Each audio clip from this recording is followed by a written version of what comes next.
Renungan Pagi bersama Allah di Waktu Fajar oleh Ellen G. White, 7 Maret 2022. Mari kita berdoa. Bapa kami yang di sorga, Allah pencipta langit dan bumi, laut dan segala isinya, Allah yang maha besar, maha kuasa, satu-satunya Allah yang benar, yang kami sembah selalu melalui anak-Mu yang tunggal, Yesus Kristus. Terpujilah Yesus, anak Allah yang maha tinggi, yang adalah satu-satunya jalan dan kebenaran dan hidup bagi kami. Pada pagi hari ini kami bersyukur boleh bangun dan berbakti, dan sebagaimana membaca dan mendengarkan nasihat firman-Mu, kiranya ini menjadi sukacita bagi kami. Beserta kami sepanjang perbaktian ini, kehendak-Mu yang jadi. Ampun kami akan dosa dan salah, karena kami berdoa hanya dalam nama anak Allah yang tunggal, Yesus Kristus, yang adalah Tuhan dan Juru Selamat kami. Amin. Renungan hari ini akan dibacakan oleh Saudara Nebinson Sitanggang. Kepada Saudara Nebinson, kami persilahkan. Selamat pagi.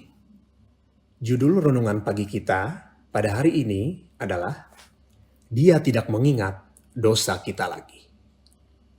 Sebagai ayat tema, terdapat dalam Yeremia 31 ayat 34. Bunyinya demikian.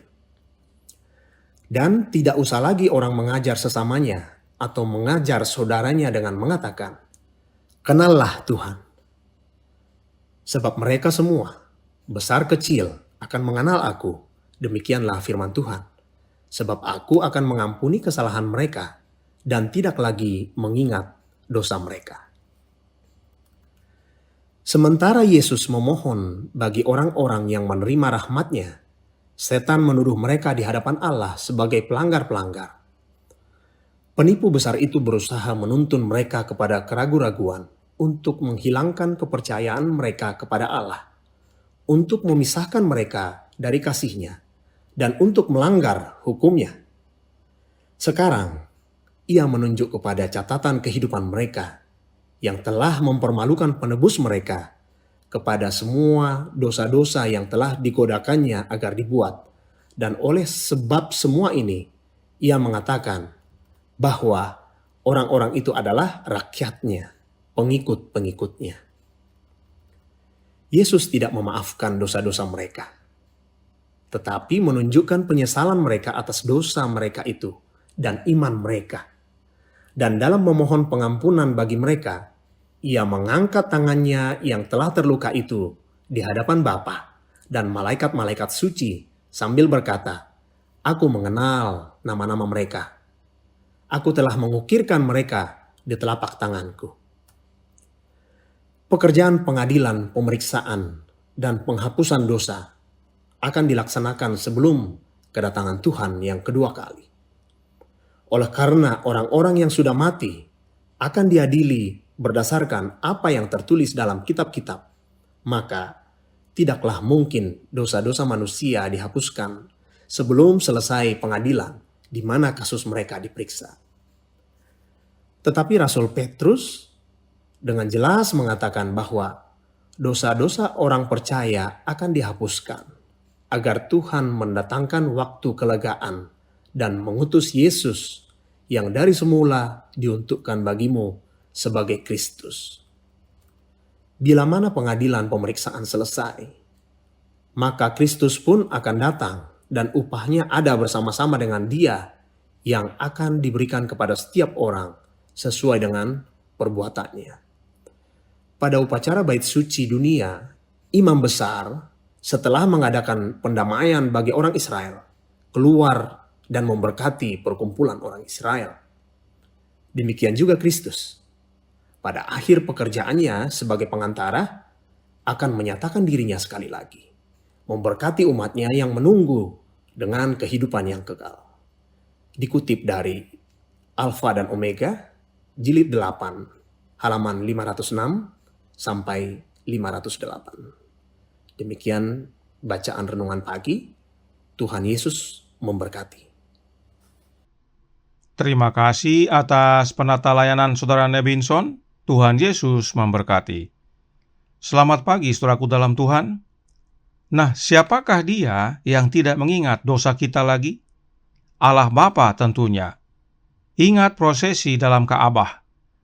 Di atas tabut perjanjian ada yang disebut dengan tutup pendamaian atau dalam bahasa Inggris disebut mercy seat, yang artinya tahta rahmat. Siapa duduk di atas tahta rahmat tersebut? Allah Bapa tentunya. Dan Yesus anaknya yang bertugas sebagai imam besar atau pengantara di hadapan Bapa. Ingat kembali penjelasan Roh Nubuat berikut ini dalam tulisan-tulisan permulaan halaman 104 yang berkata, "Saya melihat Bapa berdiri dari tahta itu dan dengan kereta yang menyala-nyala masuk ke dalam tempat yang maha kudus di dalam tirai dan duduk di sana. Kemudian Yesus berdiri dari tahta itu dan sebagian besar dari mereka yang menyembah sujud berdiri dengan Dia. Saya tidak melihat seberkas sinar yang memancar dari Yesus menerangi orang banyak yang lalai itu sesudah Ia berdiri, sehingga mereka ditinggalkan dalam kegelapan pekat. Mereka yang berdiri ketika Yesus berdiri tetap mengarahkan mata mereka kepadanya ketika Ia meninggalkan tahta itu dan membawa mereka keluar tidak jauh dari sana." Ini adalah penglihatan yang Nyonya White terima tentang akhir dari 2300 pagi dan petang. Nyonya White melihat Bapa masuk ke dalam bilik yang maha kudus. Maka artinya Bapa sebelumnya duduk di bilik yang kudus. Dan saat Bapa masuk ke dalam bilik yang maha kudus, Dia duduk di sana, yaitu di atas tahta rahmat. Tidak lama kemudian Yesus akan masuk dan melayani sebagai pengantara kita di hadapan Bapa, memohonkan pengampunan kepada Bapa atas dosa-dosa orang-orang yang datang kepada Yesus. Renungan hari ini berkata dalam paragraf 2, Dan dalam memohon pengampunan bagi mereka, Ia mengangkat tangannya yang telah terluka itu di hadapan Bapa dan malaikat-malaikat suci sambil berkata, "Aku mengenal nama-nama mereka. Aku telah mengukirkan mereka di telapak tanganku." Jadi, Yesuslah yang memohonkan pengampunan akan dosa-dosa kita kepada Bapa. Dan apa yang Bapa lakukan? Dia ampuni dan lupakan. Itulah yang ayat inti renungan hari ini nyatakan dalam Yeremia 31 ayat 34. Dan tidak usah lagi orang mengajar sesamanya atau mengajar saudaranya dengan mengatakan, "Kenalah Tuhan," sebab mereka semua, besar kecil, akan mengenal aku, demikianlah firman Tuhan, sebab aku akan mengampuni kesalahan mereka dan tidak lagi mengingat dosa mereka. Siapakah Tuhan dalam huruf besar ini? Dia adalah Allah Bapa. Yeremia menuliskan bahwa kenalah Allah Bapa, sebab Allah Bapalah yang ampuni kesalahan mereka dan tidak lagi mengingat dosa mereka. Inilah pentingnya kita memahami doktrin Ka'bah dengan benar. Dan untuk menggambarkan akan hal ini, itulah sebabnya Yesus memberikan perumpamaan anak yang hilang. Roh Nubuat berkata dalam Membina Kehidupan Abadi halaman 154 paragraf 1. Dalam perumpamaan ini tidak ada ejekan, tidak ada tuduhan kepada anak yang terhilang mengenai jalan kejahatannya. Anak itu merasa bahwa masa yang lalu telah diampuni dan dilupakan, dihapuskan untuk selama-lamanya. Dan demikianlah Allah berkata kepada orang berdosa, "Aku telah menghapus segala dosa pemberontakanmu seperti kabut diterbangkan angin, dan segala dosamu seperti awan yang tertiup.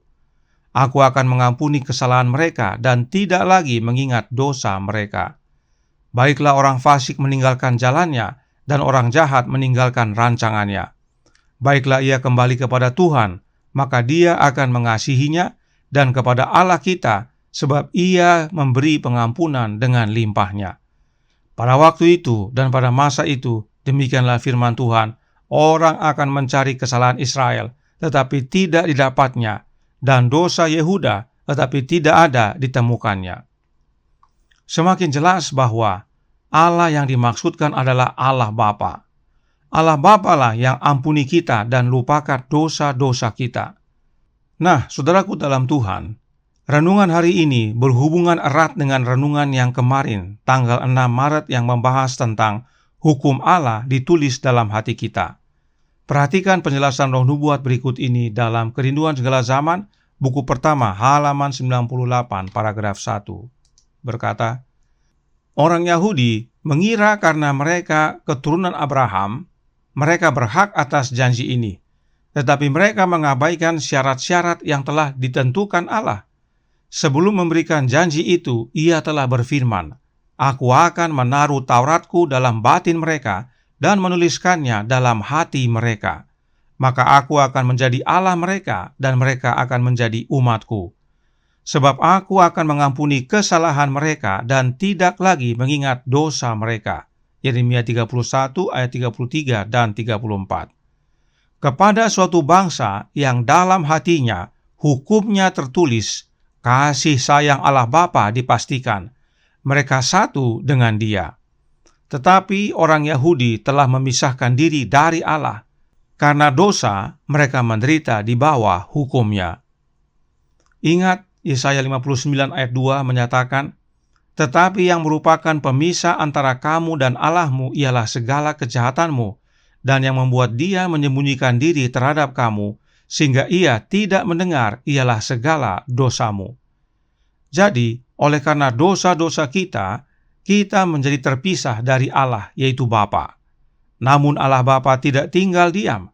Agar kita dapat bersatu kembali dengan Bapa, maka Allah Bapa sediakan jalan kembali, yaitu Anak-Nya. Melalui Yesus Kristuslah kita memohon pengampunan dari Bapa, dan Bapa pasti ampuni dan bahkan lupakan. Dengan ini kita dapat dipersatukan kembali dengan Bapa, dan tandanya adalah bahwa hukum Allah tertulis dalam hati kita. Singkatnya, setelah kita menerima pengampunan dan dosa-dosa kita dilupakan, maka langkah berikutnya adalah menerima Roh Kristus, agar hukum Bapa dituliskan dalam hati kita. Inilah makna pembenaran dan pengudusan. Saat anak yang hilang itu kembali, Bapa terima dia apa adanya. Lalu Bapa kenakan jubahnya, yaitu jubah kebenaran kepada si anak. Si anak menerima pembenaran dari bapanya. Bapa ampuni dan lupakan dosa-dosanya. Pertanyaan, apakah sesudah menerima pembenaran dari bapanya, si anak yang hilang itu pergi lagi ke negeri yang lain? Oh tidak, dia ikut pulang bersama bapanya ke rumah bapanya. Si anak bersatu kembali dengan bapanya, berjalan pulang bersama bapanya. Inilah makna pengudusan, dan pengudusan itu adalah pekerjaan Roh Kudus yang adalah Roh Kristus dalam hati kita. Pekerjaan pengudusan ini pekerjaan seumur hidup atau sampai pintu kasihan ditutup. Saat ini, Yesus masih dalam bilik yang maha kudus.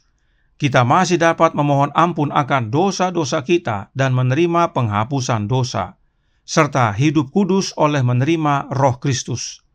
Tapi nanti, pada waktu pintu kasihan ditutup, semuanya selesai. Tidak ada lagi kesempatan untuk mohon ampun akan dosa dan menerima penghapusan dosa, serta tidak ada lagi proses pengudusan. Semua kasus sudah diputuskan hasilnya. Itu sebabnya Roh Nubuat menasihatkan dalam Kerinduan Segala Zaman, buku pertama, halaman 98, paragraf 2, berbunyi, "Hal ini dituliskan untuk menjadi peringatan bagi kita yang hidup pada waktu di mana zaman akhir telah tiba." 1 Korintus 10 ayat 11. Pada akhir 2300 pagi dan petang, Bapa dan Anaknya masuk ke dalam bilik yang maha kudus untuk menjalankan pekerjaan penghakiman pemeriksaan atau lazimnya disebut Hari Pendamaian. Hal itu dimulai sejak tanggal 22 Oktober tahun 1844. Artinya sampai sekarang sudah berjalan 176 tahun, 4 bulan, 2 minggu. Saudaraku dalam Tuhan, zaman akhir bukan hanya sudah tiba, tetapi kita berada di penghujung zaman akhir itu. Waktu kita semakin singkat dan kita tidak tahu kapan pintu kasihan ditutup. Karenanya janganlah kita sia-siakan waktu. Sekaranglah waktunya kita datang kepada Yesus untuk memohon ampun akan dosa-dosa kita. Dan setelah menerima pengampunan, hiduplah kudus dengan menerima Roh Anak Allah dalam hati kita, agar tidak hanya hukum Bapa dituliskan dalam hati kita, tetapi hukum itu menjadi nyata dalam karakter kita. Kita pun layak untuk menerima keselamatan saat Yesus datang kedua kali. Roh Nubuat menutup dengan menyatakan 2 kutipan berikut ini. This Day with God, halaman 146, paragraf 2. Ketika hukum Allah tertulis di dalam hati, itu akan dinyatakan dalam kehidupan yang murni dan kudus. Perintah-perintah Allah bukanlah huruf mati. Perintah-perintah itu adalah roh dan hidup, membawa imajinasi dan bahkan pikiran ke dalam kepatuhan pada kehendak Kristus. Inilah makna dari hukum ditulis dalam hati, yaitu kehidupan praktikal dari hukum tersebut.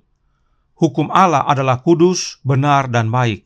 Maka mereka yang menghidupkan hukum Allah tersebut akan menyatakan kehidupan yang kudus, benar, dan baik. Kita bersatu kembali dengan Bapa melalui anaknya. Karenanya, Radiant Religion halaman 27 paragraf 3 menyatakan, bersukacitalah karena Anda menjadi satu dengan Allah, satu dengan Kristus, dan dengan seluruh keluarga sorga. Inilah yang menjadi bagian mereka yang menerima pengampunan dari Bapa, lalu hidup kudus di hadapan Bapa dengan menerima roh anaknya dalam hati kita, sehingga hukum Bapa tertulis dalam hati kita. Maka kita bersatu kembali dengan Bapa dan dengan anak, serta menjadi bagian keluarga sorga. Apakah saudara mau? Saya yakin saudara mau. Karenanya mari kita sama-sama berdoa. Bapa kami yang di sorga, Allah pencipta langit dan bumi, laut dan segala isinya, Allah yang maha besar, maha kuasa, sumber segalanya, yang kami sembah selalu melalui anak-Mu yang tunggal, Yesus Kristus. Terima kasih atas kabar sukacita pagi hari ini, di mana kami dapat datang kepada Yesus, yang adalah satu-satunya pengantara kami, memohon ampun akan dosa dan kesalahan kami. Dan Yesus sampaikan kepada Bapa, dan melalui Bapa kami menerima pengampunan, dan tidak hanya diampuni, namun juga dosa-dosa kami dilupakan. Oleh karena itu, biarlah ini menjadi pembaharuan dalam hidup kami masing-masing, agar menggunakan waktu yang ada ini, yang semakin singkat, untuk datang kepada Bapa dan anaknya, menerima pengampunan akan dosa, dan selanjutnya hidup kudus di hadapan Bapa dengan menerima kehadiran roh anak Allah dalam hati kami, agar hukumnya dituliskan serta karakter kami diubahkan. Beserta kami ya Bapa sepanjang hari ini, kehendak-Mu yang jadi. Ampun kami akan dosa dan salah, karena kami berdoa hanya dalam nama anak Allah yang tunggal, Yesus Kristus, yang adalah Tuhan dan Juru Selamat kami. Amin.